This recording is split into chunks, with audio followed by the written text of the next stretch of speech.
The Gospel according to St. John, chapter 19. Then Pilate therefore took Jesus and scourged him. The soldiers plaited a crown of thorns and put it on his head, and they put on him a purple robe and said, Hail, King of the Jews! And they smote him with their hands. Pilate therefore went forth again and saith unto them, Behold, I bring him forth to you, that ye may know that I find no fault in him. Then came Jesus forth, wearing the crown of thorns and the purple robe. And Pilate saith unto them, Behold the man. When the chief priests therefore and officers saw him, they cried out, saying, Crucify him, crucify him. Pilate saith unto them, Take ye him and crucify him, for I find no fault in him. The Jews answered him, We have a law, and by our law he ought to die, because he made himself the Son of God. When Pilate therefore heard that saying, he was the more afraid, and went again into the judgment hall, and saith unto Jesus, Whence art thou? But Jesus gave him no answer. Then saith Pilate unto him, Speakest thou not unto me? Knowest thou not that I have power to crucify thee, and have power to release thee?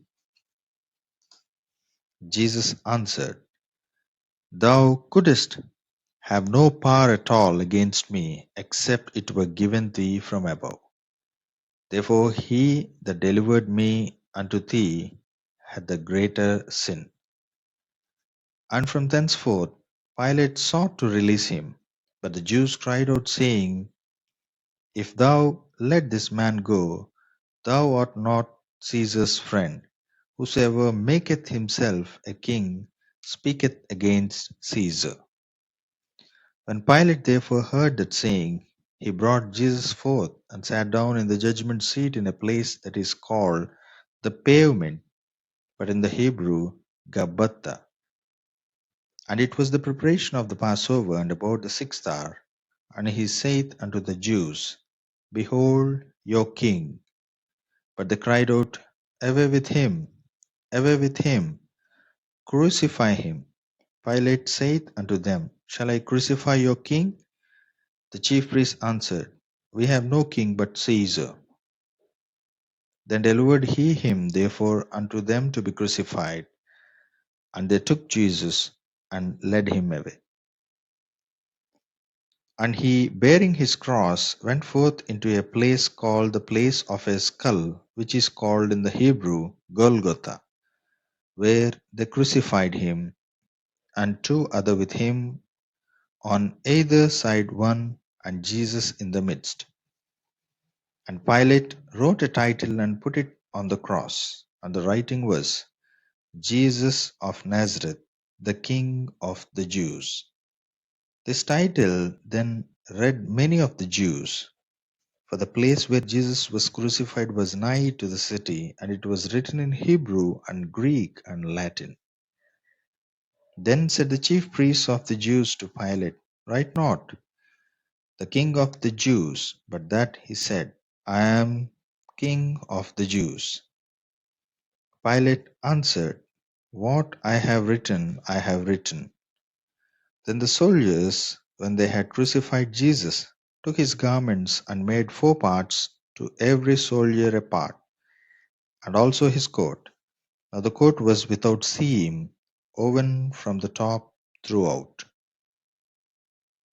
They said therefore among themselves, Let us not rend it, but cast lots for it, whose it shall be, that the scripture might be fulfilled which saith, They parted my raiment among them, and for my vesture they did cast lots. These things therefore the soldiers did. Now there stood by the cross of Jesus his mother and his mother's sister, Mary the wife of Cleophas, and Mary Magdalene. When Jesus therefore saw his mother and disciples standing by, whom he loved, he saith unto his mother, Woman, Behold thy son. Then saith he to the disciple, Behold thy mother. And from that hour the disciple took her unto his own home. After this, Jesus, knowing that all things were now accomplished, that the scripture might be fulfilled, saith, I thirst. Now there was set a vessel full of vinegar, and they filled a sponge with vinegar, and put it upon hyssop, and put it to his mouth. When Jesus therefore had received the vinegar, he said, It is finished. And he bowed his head and gave up the ghost. The Jews therefore, because it was the preparation that the body should not remain upon the cross on the Sabbath day, for that Sabbath day was an high day, besought Pilate that their legs might be broken and that they might be taken away. Then came the soldiers and brake the legs of the first and of the other which was crucified with him. But when they came to Jesus and saw that he was dead already, they brake not his legs. But one of the soldiers with a spear pierced his side, and forthwith came there out blood and water. And he that saw it bare record, and his record is true. And he knoweth that he saith true, that ye might believe. For these things were done, that the scripture should be fulfilled, A bone of him shall not be broken. And again another scripture saith, They shall look on him whom they pierced. And after this, Joseph of Arimathea, being a disciple of Jesus, but secretly for fear of the Jews, besought Pilate that he might take away the body of Jesus. And Pilate gave him leave. He came therefore and took the body of Jesus.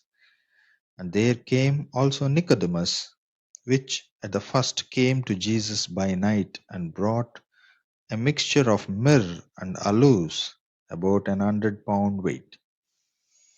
They took the body of Jesus, and wound it in linen clothes with the spices, as the manner of the Jews is to bury. Now in the place where he was crucified there was a garden, and in the garden a new sepulchre, wherein was never man yet laid. There laid they Jesus. Therefore, because of the Jews' preparation day, for the sepulchre was nigh at hand.